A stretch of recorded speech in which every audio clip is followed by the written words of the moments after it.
উভতি আহিছো গুৱাহাটী লাইভৰ পৰৱৰ্তী অংশলৈ। ৰাজ্যৰ ২৭খনকৈ জিলাৰ শিক্ষা আৰু প্ৰশিক্ষণ প্ৰতিষ্ঠানত অচলাৱস্থা।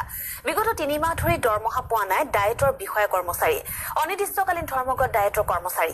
বিপাঙত পৰিছে শ শ পৰীক্ষাৰ্থী। তিনিচুকীয়াৰ পৰা নলবাৰীলৈ বিভিন্ন প্ৰান্তত ধৰ্মঘট ডায়েটৰ বিষয়া কৰ্মচাৰী।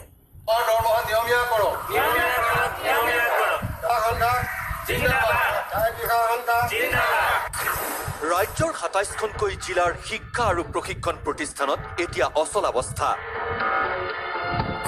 অনিৰ্দিষ্টকালীন ধৰ্মঘট ডায়েটৰ বিষয়া কৰ্মচাৰীৰ। বিপাঙত শ শ প্ৰশিক্ষাৰ্থী। এদিন দুদিন নহয়, বিগত ৩টা মাহে দৰমহাৰ পৰা বঞ্চিত সদৌ অসম ডায়েটৰ বিষয়া তথা কৰ্মচাৰীৰ। চৰকাৰৰ তৰফৰ পৰা কোনো ধৰণৰ সঁহাৰি নাপায় অৱশেষত ধৰ্মঘটত বহিবলৈ বাধ্য হ'ল জিলা শিক্ষা আৰু প্ৰশিক্ষণ প্ৰতিষ্ঠানৰ বিষয়া কৰ্মচাৰী। বিশ্বনাথ জিলা শিক্ষা আৰু প্ৰশিক্ষণ প্ৰতিষ্ঠানতো ধৰ্মঘটত বহিল এইসকল বিষয়া আৰু কৰ্মচাৰী।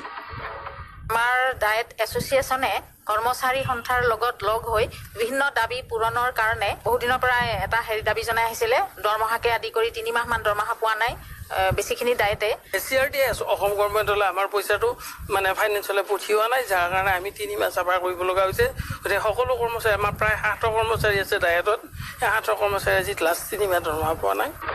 কেৱল বিশ্বনাথেই নহয়, নগাঁও জিলাৰ চামগুৰিতো ডায়েটৰ প্ৰবক্তা আৰু কৰ্মচাৰীয়ে নিজৰ প্ৰাপ্য বিচাৰি সাব্যস্ত কৰিলে প্ৰতিবাদ।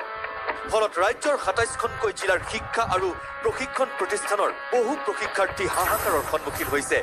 ডায়েটৰ বিষয়া আৰু কৰ্মচাৰীসকলৰ দৰমহা প্ৰাপ্তিৰ যি আন্দোলনৰ কাৰ্যসূচী অনিৰ্দিষ্টকালৰ কাৰণে ঘোষণা কৰিছে, তাত আমি চামগুৰি গোটেই সম্পূৰ্ণভাৱে সহযোগিতা কৰিছোঁ। নলবাৰীত থকা ডায়েটৰ প্ৰবক্তা আৰু কৰ্মচাৰীসকলেও সদৌ অসম ডায়েট বিষয়া আৰু কৰ্মচাৰীৰ আহ্বানত অনিৰ্দিষ্টকালীন ধৰ্মঘট কাৰ্যসূচী ৰূপায়ণ কৰে।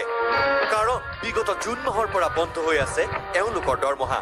সেয়ে চৰকাৰৰ দৃষ্টি কঢ়াৰ লক্ষ্যৰে কৰ্মবিৰতিৰে প্ৰতিবাদ কৰিবলৈ বাধ্য হৈছে এইসকল বিষয়া কৰ্মচাৰী।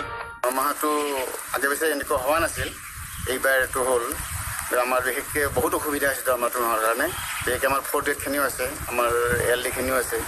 এই মানুহখিনিৰ আমাৰ বিশেষ অসুবিধা হৈছে। একেদৰে তিনিচুকীয়া আৰু চাবুৱাতো এইসকল বিষয়া কৰ্মচাৰীয়ে সাব্যস্ত কৰিলে প্ৰতিবাদ। কাৰণ বিগত 3 মাহে পোৱা নাই দৰমহা। মাহেকীয়া বেতন সম্পৰ্কত আমাৰ এই প্ৰতিবাদী কাৰ্যসূচী গ্ৰহণ কৰা হৈছে। আমি জুন মাহৰ পৰা আগষ্ট মাহৰ ভিতৰত কোনো ধৰণৰ দৰমহা পোৱা নাই। ডায়েট বিষয়া সন্থাৰ আহ্বান ক্ৰমে আমাৰ তিনিচুকীয়া জিলাৰ শিক্ষা আৰু প্ৰশিক্ষণ প্ৰতিষ্ঠানত আমি সহযোগিতা কৰিছোঁ, যিহেতু আমাৰ 3 মাহে আজিলৈকে দৰমহা হোৱা নাই।